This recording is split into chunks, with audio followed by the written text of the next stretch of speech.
Kisah ini bermula ketika seorang gadis berusia 19 tahun bernama Masya didiagnosa terkena halusinasi penglihatan dan terpaksa harus dirawat di Rumah Sakit Jiwa Harimau Putih.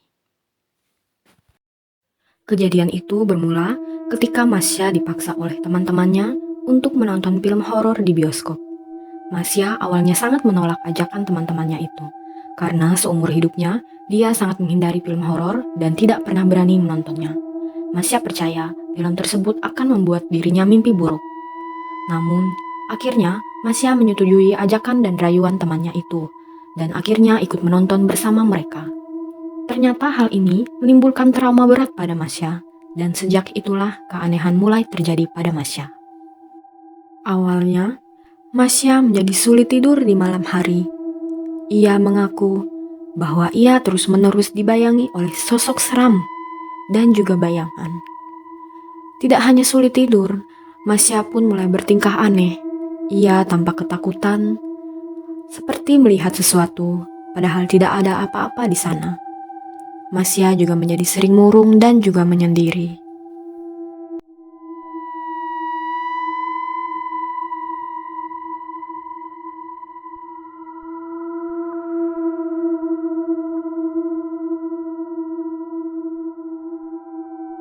Hal ini ternyata terjadi selama 1 bulan. Ibu Masya yang khawatir dengan keadaan anaknya, kemudian melarikan anaknya ke Rumah Sakit Jiwa Harimau Putih. Akhirnya, Masya terpaksa dirawat di sana. Permisi. Permisi, Sus. Oh ya, Sus. Oke, makasih ya, Sus. Saya tinggal dulu ya, Sus. Iya. Selamat pagi, Mbak. Perkenalkan, saya perawat Clara yang bertugas pada pagi hari ini dari jam 7 pagi sampai jam 2 siang. Mbak namanya siapa? Mbak senang dipanggil siapa? Nama saya Marsha, Sus. Saya senang dipanggil Marsha. Wah, nama Mbak bagus banget ya. Mbak bagaimana perasaannya hari ini? Saya merasa takut, Sus. Boleh saya tahu Mbak takut kenapa? Saya melihat bayangan hitam, Sus. Oke, baik. Mbak, bagaimana kalau kita bercerita-cerita sebentar tentang sosok atau bayangan yang Mbak lihat? Apakah Mbak mau? Iya, Sus. Saya mau. Oke, untuk tempatnya Mbak mau kita berbincangnya di mana? Apakah di taman atau di sini saja? Di sini saja, Sus. Oke, Mbak, untuk waktunya hanya 15 menit saja. Apakah Mbak mau? Oke, Mbak, kalau begitu kita mulai ya. Mbak, boleh saya tahu bayangan seperti apa yang Mbak Masya lihat? Saya melihat sosok hitam, Sus. Dia seperti hantu yang saya nonton di film kemarin. Dia tidak berbicara, tapi saya takut dia menyakiti saya. Oke, saat kapan Mbak Masya melihat bayangan itu? Saat saya sendiri, Sus. Dalam sehari berapa kali Mbak bayangan itu muncul? 5 kali, Sus. Saat bayangan itu muncul, apa yang Mbak Masya lakukan? Saya berteriak dan menangis, Sus. Saat Mbak melakukan itu, apakah bayangan itu hilang, Mbak? Iya, Sus, menghilang. Oke, baik Mbak.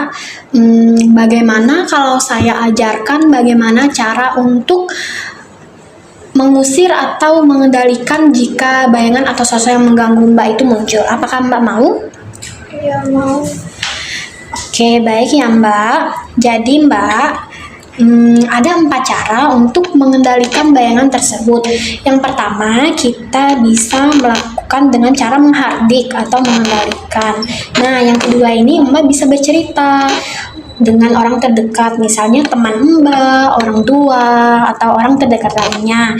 Nah, yang ketiga ini Mbak bisa melakukan kegiatan harian. Contohnya misalnya Mbak sukanya apa? Bermain dulu.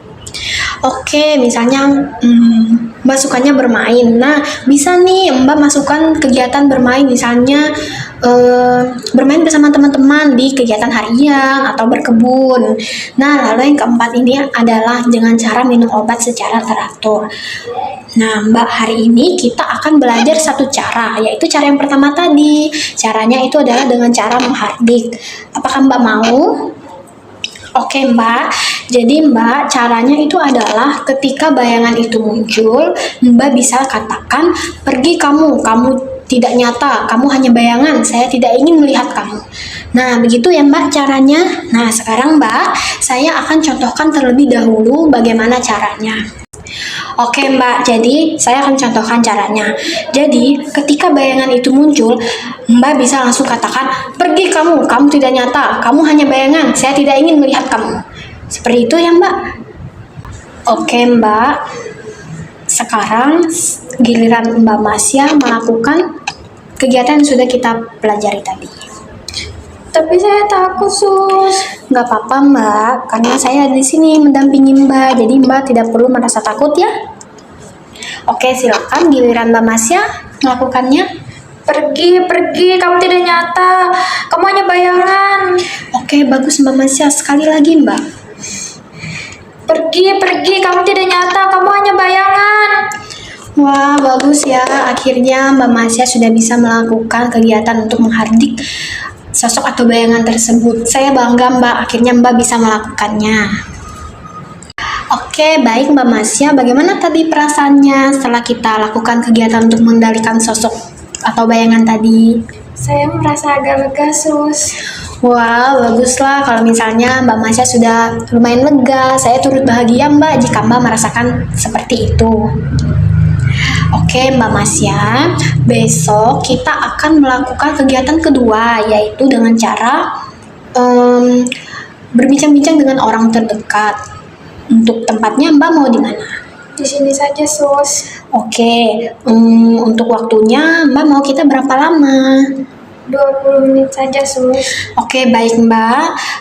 Karena tadi kita sudah melakukan kegiatan untuk menghardik, Mbak bisa lakukan kegiatan itu lagi ya, jika memang Mbak melihat sosok itu atau bayangan itu lagi.